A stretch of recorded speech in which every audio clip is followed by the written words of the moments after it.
Hello guys, welcome back to my YouTube channel Tech Chimp. Today I'm going to teach you how to reset iPhone. So let's start. Go to settings and scroll down. Click on general option. Again scroll down and you will see option transfer or reset iPhone. Click on it. Here we have two options, reset and erase all content and settings. Click on reset option. So we got multiple options to reset.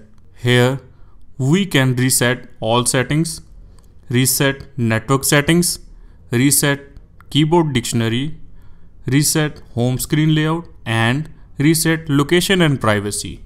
Same as it is, click on erase all content and settings option. This option will sign out from Apple ID and erase whole data from iPhone. Just click continue and you can erase all data. I hope this video will help you to reset your iPhone. If you like this video, click subscribe button for more videos. Thank you.